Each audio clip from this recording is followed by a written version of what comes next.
चिकनी पशुपतिनाथ के दर्शन करके आया हूँ और ये मुझे मार रहा है यहाँ नेपाल में। उससे क्या होता है? वीडियो बनाना नहीं चाहिए ना। ये तो नागरिक का अधिकार होता है। ओ यहाँ नेपाल में नहीं है ना, इंडिया में है। इस प्रकार से भाई नेपाल में प्यार मिल रहा है।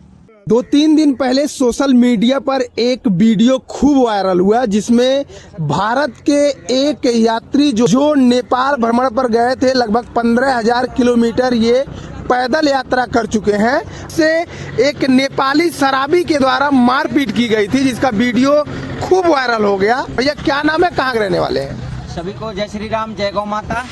मेरा नाम राहुल फौजदार है और मैं जिला भरतपुर राजस्थान का रहने वाला हूँ। पिछले 14 महीनों से संपूर्ण भारत के 12 ज्योतिर्लिंग 4 धाम की पैदल यात्रा कर रहा हूँ, जिसमें से मैं 10 ज्योतिर्लिंग 3 धाम के दर्शन करके पशुपतिनाथ जी के दर्शन करने नेपाल काठमांडू के लिए गया था। तो मैं वहाँ से रिटर्न होकर आ रहा था, तो एक ढाबे पर एक बाबा था जो कि पशुपतिनाथ जी के दर्शन करने जा रहा था। तो हम दोनों चाय पीने के लिए उस ढाबे पर रुकते हैं, जहाँ 4-5 मिनट के बाद में एक शराबी आता है। शराब पीकर आते ही मेरे बैग को खोलकर चेक करने लगता है। तो मैं उनके पास जाता हूँ कि भैया आप मेरे बैग को ऐसे क्यों खोल रहे हो? तो वह शराबी मुझसे गाली देने लग गया। तो मैं मोबाइल निकालता हूँ अपना और उनकी वीडियो बनाने लगता हूँ। तो इतने में मेरे बैग को उठाकर दोनों देशों के झंडे समेत तो उसको जमीन में फेंक देता है। तो कुछ इस प्रकार से ये विवाद बढ़ा था, जहाँ मेरे साथ मारपीट की गई। उसके बाद मैं पुलिस चौकी पहुँचता हूँ, जो कि घटना स्थल से 1 किलोमीटर दूर पुलिस चौकी थी। मैं वही पूछना चाह रहा हूँ कि वीडियो में मैंने देखा कि नेपाली पुलिस आपका सहयोग नहीं कर रही नहीं किया, मेरी कोई रिपोर्ट दर्ज नहीं की, वहाँ मेरी कोई सुनवाई नहीं की। क्या आप बोले वहाँ जाके? मैं यही बोला, मैंने वीडियो दिखाई कि सर ऐसे ऐसे मेरे साथ में ये घटना हुई है, दोनों देशों के झंडों का अपमान हुआ है, जहाँ शराबी द्वारा मेरे साथ मारपीट की गई है। तो मैं उस शराबी पर उचित कार्रवाई चाहता हूँ, उसके खिलाफ मैं रिपोर्ट दर्ज कराना चाहता हूँ। लेकिन मुझसे यही दबाव डाला गया कि यहाँ भारत का कानून नेपाल का कानून अलग है, यहाँ किसी को सजा नहीं होगी, आपका 1.5-2 महीने यहाँ खराब हो जाएगा और इससे अच्छा है आप अपनी यात्रा पर ध्यान दीजिए, इसका तो सुबह जमानत मिल जाएगी। और एक पुलिस वाला सर मुझसे बोला कि अगर आपको ये आगे मारने लग गया तो क्या करोगे? तो मतलब एक तरीके से धमकी ही थी। हाँ, कुछ सर मैं आपकी सहायता के लिए क्यों आया हूँ? फिर आप आमजन की सहायता के लिए बने हो या अपराधियों का साथ देने के लिए बने हो? तो कुछ इस प्रकार से मेरे साथ दुर्व्यवहार किया गया था। कुल मिलाकर सहयोग नहीं किया गया, इंडियन होने के नाते। हाँ। नेपाली होते तो कहीं ना कहीं सहयोग किया जाता। हाँ। अभी इस वक्त मुझे नेपाल में लोकल भाइयों का बहुत ज्यादा सपोर्ट मिल रहा है। हाँ। उस व्यक्ति को खोज रहे हैं, वो ढाबे को बंद कर गायब है, मोबाइल स्विच ऑफ है उसका।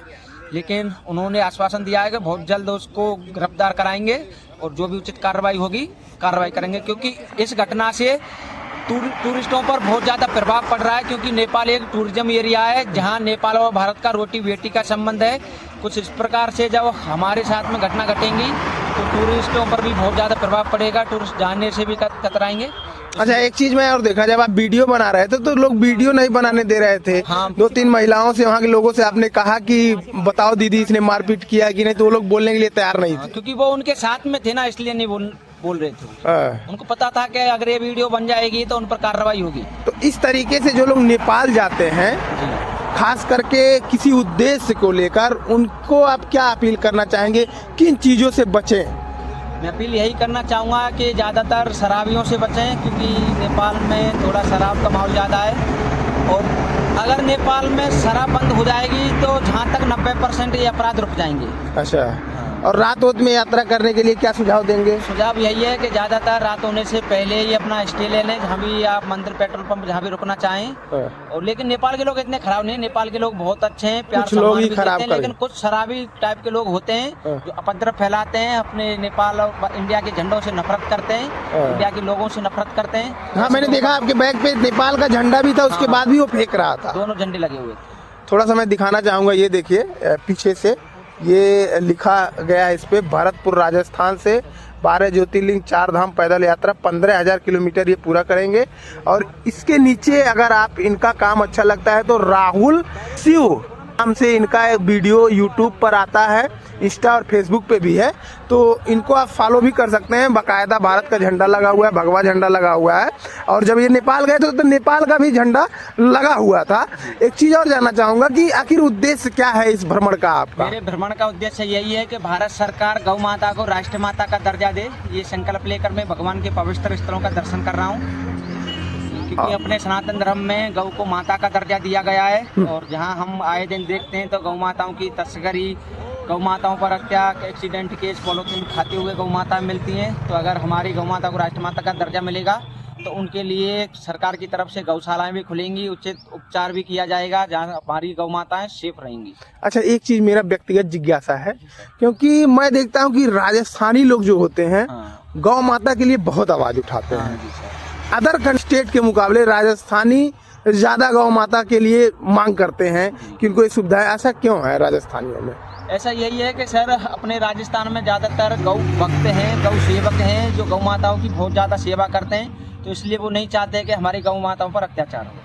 कितना दूरी आप अभी तक चल चुके हैं? मैं करीब 12,500 किलोमीटर तय कर चुका हूँ और अभी 7-1 किलोमीटर मुझे और चलना है। कहाँ खत्म होगा आपकी यात्रा? मेरी लास्ट खत्म तो मेरे घर जाकर ही होगा। लास्ट दर्शन मेरे केदारनाथ, बद्रीनाथ होंगे। अच्छा, और एक दिन में कितना चलते हैं आप? एक दिन में मैं 40-45 किलोमीटर चल लेता हूँ। हैं आप। और रहने खाने की व्यवस्था कैसे रहने करते हैं? खाने की व्यवस्था मेरी इस प्रकार से होती है कि कई जगह मुझे होटल ढाबों पर भी खाना पड़ता है, कई जगह मुझे मंदिरों पर भी खाना मिलता है, कुछ पब्लिक हेल्प भी मिलती है रास्ते में। इस प्रकार से मेरी यात्रा में सहयोग मिलता है। और बैग में क्या क्या सामान है? बैग में मेरा स्लीपिंग बैग है, कैंपिंग टेंट है, कपड़े हैं, सभी जरूरत का सामान है। बिल्कुल, ये भाई साहब हैं, चूंकि इनका वीडियो वायरल हुआ था तो हमें रास्ते में ही दिख गए।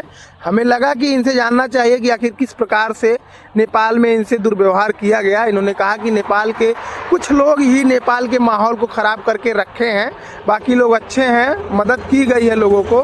बाकी इस मारपीट को लेकर या भाई जो यात्रा कर रहे हैं उसको लेकर आप लोग क्या कहना चाहते हैं? हमारा कमेंट बॉक्स खुला हुआ है, उसमें आप अपनी राय रख सकते हैं।